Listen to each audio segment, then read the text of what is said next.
నమస్తే. Welcome to our channel. నేను విశాల్ని. Deputy speaker Raghuramakrishnam గారి మీద, అలాగే డిప్యూటీ సీఎం పవన్ కళ్యాణ్ గారి మీద ఇటు జడ శ్రావణ్ కుమార్ అలాంటి అంటే క్రైస్తవ సంఘాలను అడ్డు పెట్టుకొని మరి వీళ్ళ మీద అయితే ఆరోపణలు అయితే చేస్తున్నారు. ఎందుకు, ఏం జరుగుతుంది, దాని వెనుక కారణాలు ఏంటి, దీని మీదే పూర్తిగా విశ్లేషించడానికి మన స్టూడియోలో ఉన్నారు ప్రముఖ రాజకీయ సామాజిక విశ్లేషకులు అంకంరావు గారు ఉన్నారు. వారిని అడిగే విషయాలను తెలుసుకునే ప్రయత్నం చేద్దాం. నమస్కారం సార్. నమస్తే సార్. ఎందుకు రఘురామకృష్ణం గారి మీద, అలాగే పవన్ కళ్యాణ్ గారి మీద, ఇటు జడ శ్రావణ్ కుమార్, వైసీపీ వాళ్ళు చాలా మంది ఉన్నారు. సో అలాంటి వాళ్ళు క్రైస్తవ సంఘాన్ని అడ్డం పెట్టుకొని మరి ఆరోపణలు చేస్తున్నారు వీళ్ళ మీద. ఎందుకు సార్, దాని వెనుక కారణాలు ఏంటి? ఇప్పుడు క్రైస్తవ సంఘాలను అడ్డం పెట్టుకున్నారు అంటే పాస్టర్ ప్రవీణ్ విషయంలో వాళ్ళు చేసిన ప్రయోగం విఫలమైంది, ప్రజలు గమనించారు. తర్వాత ఈ మధ్య అభినయ దర్శన్ అనే ఒక నటుడు కూడా అతనే దాడి చేసుకొని అది ఎవరో దాడి చేసినట్టు చిత్రీకరించాలని ప్రయత్నం చేసి అది కూడా సాక్ష్యాధారాలతో బయటపడిన తర్వాత అది కూడా ఎదురు తిరిగింది వాళ్ళకి. ఇప్పుడు వాళ్ళ ఉద్దేశం ఏంటంటే కులాల మధ్య విభేదాలు సృష్టించి కూటమి వైపు ఈ కులాలు ఇప్పుడున్న ఏదైతే కులాలు ఉన్నాయో, ముఖ్యంగా కాపు కులం అనేది కూటమి వైపు ఉంది కాబట్టి, పవన్ కళ్యాణ్ వెంట ఉంది కాబట్టి వాళ్ళ విడగొట్టాలని ప్రయత్నం చేశారు. దాని ప్రయోగం ఇప్పటికీ చేస్తూనే ఉన్నారు, కానీ విజయవంతం కాలేదు. అలాగే క్రైస్తవ సంఘాలకు సంబంధించి కొంతమంది, ఇది ఒకళ్ళిద్దరు, మిగిలినాళ్ళు కాదు, వాళ్ళు నిజమైన క్రైస్తవాన్ని నమ్మిన వాళ్ళు ఎవరు కూడా ఇలాంటి కార్యక్రమాలు చేపట్టరు.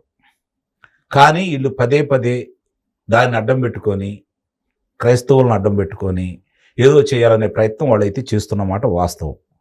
ఇది పదే పదే చేస్తున్నారు, ఒకసారి కాదు, 2 సార్లు కాదు చేస్తున్నారు. ఎందుకంటే 1-4 సార్లు చెబితే వీళ్ళు నమ్మరా. ఆ సంఘాల సంగతిలు వాళ్ళ దగ్గరికి వెళ్ళి రెచ్చగొట్టే కార్యక్రమాలు చేస్తున్నారు. సహజంగా ఆవేశపరులు ఉంటారు, తెలియదు, వాళ్ళకి ఏం జరుగుతుందో తెలియదు. వాళ్ళు చెప్పిన బోధనలు మాత్రమే వింటారు. కాబట్టి వాళ్ళు నిజమని నమ్మే ప్రమాదం ఉంది, వాళ్ళు రెచ్చిపోయే ప్రమాదం ఉంది. అలా రెచ్చిపోతే వాళ్ళ మీద కనుక ఈ ప్రభుత్వం ఏదైనా చర్యలు తీసుకుంటే, చూసారా మేము చెప్పింది నిజం, ఈ కూటమి ప్రభుత్వం ఇలా చేస్తుంది అనే భావన కలగజేయటం కోసం ప్రయత్నాలు చేస్తున్నారు. అందుట్లో న్యాయమూర్తిగా చేసినటువంటి జడ శ్రావణ్ అనే వ్యక్తి ఈరోజు సమాజానికి ఏదో చేస్తామన్న ఉద్దేశంతో వ్యక్తిగత కక్షల్ని ఈరోజు సంఘాలకి, కులాలకి, అలాగే ఈ క్రైస్తవ మతాలకి వీళ్ళకి మమేకం చేస్తూ అతను ఏ విధంగా ముందుకెళ్తున్నాడో చూస్తూనే ఉన్నాం. నిన్న వాళ్ళు మాట్లాడిన మాటలు బాధ్యతగా, అంటే ఇప్పుడు రాజ్యాంగ పదవిలో ఉన్నటువంటి రఘురామకృష్ణరాజు గారి గురించి కావచ్చు, లేదంటే డిప్యూటీ సీఎంగా ఉన్నటువంటి పవన్ కళ్యాణ్ గారి గురించి కావచ్చు, వాళ్ళు ఆ విధంగా మాట్లాడుతూ ఉంటే పోలీసులు వాళ్ళు సుమోటోగా స్వీకరించాలి. కొంతమంది అడుగుతారు, అంటే వాళ్ళేనా పోలీసులేనా మిగిలిన వాళ్ళు ఏమని చెప్పి.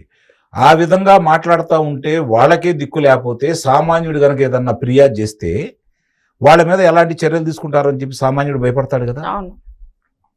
ప్రభుత్వం కదా చర్యలు తీసుకోవాలి దీని గురించి. ఈరోజు కూటమి ప్రభుత్వం, చంద్రబాబు నాయుడు గారు, అలాగే లోకేష్ గారు, పవన్ కళ్యాణ్ గారు, కేంద్ర పెద్దలు రాష్ట్రాన్ని తిరిగి గాడిలో పెట్టడానికి, రాష్ట్రాన్ని ఆదాయం పెంచడం కోసం రాష్ట్రంలో పరిశ్రమలు తీసుకొస్తూ వాళ్ళు ఉద్యోగ కల్పన చేస్తూ ఈరోజు కార్యక్రమాలు ముందుకు తీసుకెళ్తా ఉంటే, నిన్న వెలిగొండ వెళ్ళారు. అక్కడ ఏదైతే భూములు కోల్పోయిన వాళ్ళకి 300 కోట్ల రూపాయలు ఇచ్చారు. 300 కోట్ల రూపాయలు ఇచ్చారు. ఈరోజు మొదటి దశ పూర్తయిపోయి నీరు గనక అందితే రమారమి 1,80,000 ఎకరాలకి సాగునీరు అందుతుంది. 3 లక్షల మంది పై జనాభాకి ఈరోజు తాగునీరు అందుతుంది.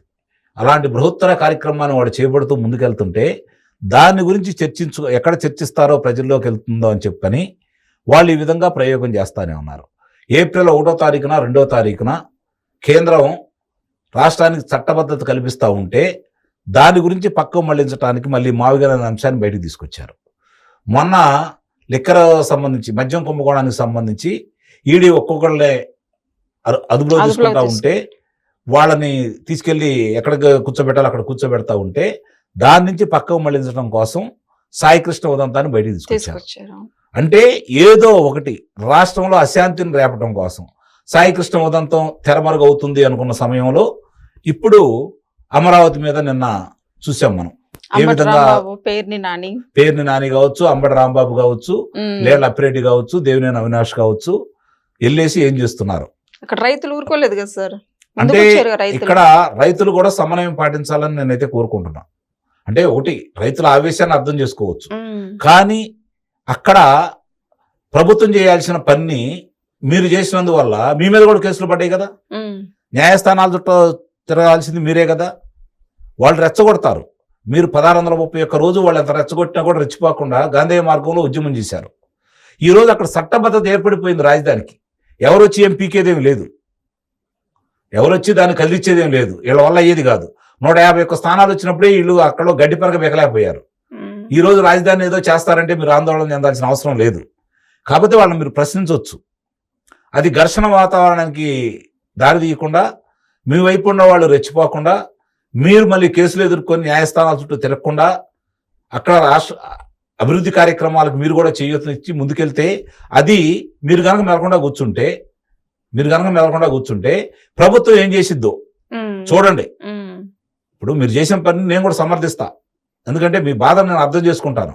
అదే కాదు మాట్లాడాను మొన్న. కానీ ఒక్కసారి ఆలోచించండి అంటున్నాను. మొన్న కూడా చెప్పాను నేను, మీ ప్రభుత్వం చేయాల్సింది మీ మీద పెడుతున్నారు అని చెప్పని. ఇప్పుడు కూడా అదే చెబుతున్నాను. మీరెందుకు రెచ్చిపోవాలి? చట్టబద్ధత ఏర్పడిపోయింది. ఈరోజు రాజధానిగా కేంద్రం గుర్తించింది. ఈ బోడిముండ వరకు గుర్తిస్తే ఎంత, గుర్తించకపోతే ఎంత? బోడి లింగాలు వీళ్ళు. వీళ్ళ వల్ల ఏమరుగుతుంది? ఏం చేయగలరు వీళ్ళు? 151 స్థానాలు వచ్చినప్పుడే రాష్ట్ర రాజధాని ఏం మార్చలేకపోయారు వాళ్ళు. న్యాయస్థానాలు ముట్టిగా వేసింది. మార్చి 3వ తారీఖు 22వ సంవత్సరం నాడు న్యాయస్థానం తీర్పిచ్చింది. మ్యాండమస్ తీర్పిచ్చింది. కాబట్టి ఏమీ చేయలేకపోయారు. రేపొద్దున ఏం చేస్తారు?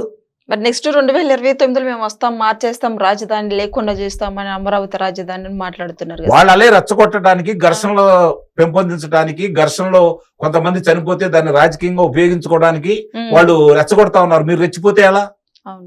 కేంద్రం చట్టబద్ధ ఇచ్చిన తర్వాత మీరు దానికి ఏమవుతుంది? కాకపోతే ఏంటంటే వాళ్ళు ఇప్పుడు ప్రయత్నం ఏంటంటే అది మార్చలేరని వాళ్ళకి తెలుసు. ఇక్కడ ఏదన్నా గొడవలు అయితే, పెట్టుబడులు రాకుండా, జరిగే పనులు ఏదన్నా ఆగిపోతే, భయం పుట్టి ఈ కాంట్రాక్టర్లు ఏదన్నా ఎన్నికెళ్తే వాళ్ళు అనుకున్నది విజయవంతం అవుతుంది. వాళ్ళ ట్రాప్లో మీరు పడద్దు. ప్రభుత్వం పడుతుంది, మీరు పడద్దు. రైతులుగా మీరు ఎంతో శ్రమించి మీకోసం ఆంధ్ర రాష్ట్రం మొత్తం నిలబడింది. వాళ్ళు కాదు ఇది 29 గ్రామాలకే పరిమితం అని చెప్పాలనే ప్రయత్నం వాళ్ళు చేస్తున్నారు. వాళ్ళ మాయలో మీరు పడద్దు. అదే చెప్తున్నాను. కాబట్టి రఘురామకృష్ణరాజు గారికైనా, అమరావతి రాష్ట్ర ప్రజలకైనా, ఆంధ్ర రాష్ట్ర ప్రజలకైనా ఈరోజు న్యాయం జరగాలి అంటే ప్రభుత్వం ముందుకు రావాలి. ప్రజలు ముందుకు వచ్చారనుకోండి, ఇలాంటి ఘర్షణలకే తావవుతాయి. ఈ ఘర్షణలు నివారించాల్సిన బాధ్యత ప్రభుత్వాన్ని. కాబట్టి ప్రజలు సమన్వయంతో ఉండాలి. నిజంగా గనక వాళ్ళు చేసిన కార్యక్రమాలన్నీ కూడా ఈ ప్రభుత్వం ఎండగట్టకపోతే ఏం చేయాలి ఏంటనేది ఎన్నికల సమయంలో మీరు ఆలోచించుకోవచ్చు. మీ న్యాయం కోసం పోరాడండి. అక్కడ నిర్మాణాలు వేగవంతం అయ్యేటట్టుగా ఏదైనా అడ్డంకులు కల్పించే వాళ్ళ గురించి మాట్లాడండి, నిరసన తెలియజేయండి, తప్పు లేదు. ఘర్షణకి మీరు వెళ్ళేసి మీరు ఇబ్బంది పడొద్దు. మీరు ఇబ్బంది పడితే ఇప్పుడు కూటమి ప్రభుత్వం వచ్చేదానికి మీకు న్యాయం జరిగిద్దా లేదా అనేది తర్వాత పక్కన పడేస్తే దీని అడ్వాంటేజ్గా తీసుకొని వాళ్ళు ఇంకా విష ప్రచారాలు చేయడానికి అవకాశం ఉంటుంది. అందుకోసమే ఇప్పుడు ఈ జడ శ్రవణ్ కుమార్ కావచ్చు, మిగిలిన వాళ్ళని కావచ్చు, రఘురామకృష్ణరాజు గారి మీద లేకపోతే పవన్ కళ్యాణ్ గారి మీద ఈ విధంగా రెచ్చగొట్టే వ్యాఖ్యలు చేస్తూ ఆ సంఘాలలో కొంతమంది ఉద్రేకపరులు ఏదన్నా రెచ్చిపోతే దాన్ని అడ్డం పెట్టుకొని మతాల మధ్య చిచ్చు రేపడానికి, కులాల మధ్య చిచ్చు రేపడానికి వాళ్ళ ప్రయత్నం వాళ్ళు చేస్తానే ఉన్నారు. కూటమి ప్రభుత్వం ఇలాంటి వాళ్ళని అదుపు చేయకుండా, వాళ్ళని జైల్లో కూర్చోబెట్టకుండా సోద్యం చూస్తుంది. కాబట్టే రాష్ట్రానికి ఈ ఇబ్బందులు జరుగుతున్నాయి. ముందుగా కూటమి ప్రభుత్వం తన బాధ్యత నిర్వహిస్తే ఇలాంటి వాళ్ళు బజారుకి రాకుండా ఉంటారని అయితే నేనైతే గట్టిగా చెప్పగలను. ఈ విషయంలో వాళ్ళు ఏ విధంగా రెచ్చగొడుతున్నారో కూటమి ప్రభుత్వం కూడా వాళ్ళని కనుక ఏదన్నా అరెస్ట్ చేస్తే వాళ్ళ మీద సానుభూతి వచ్చిందో లేకపోతే వేరే అని చెప్పని వాళ్ళు భయపడిపోయి రాష్ట్రంలో అలజడి సృష్టించడానికి ఇలా అసమర్థతే కారణం అని చెప్పని అయితే నేను కూటమి ప్రభుత్వాన్ని కూడా చెబుతున్నాను. ఇందులో ఎలాంటి మొహమాటం కూడా లేదు. Thank you sir.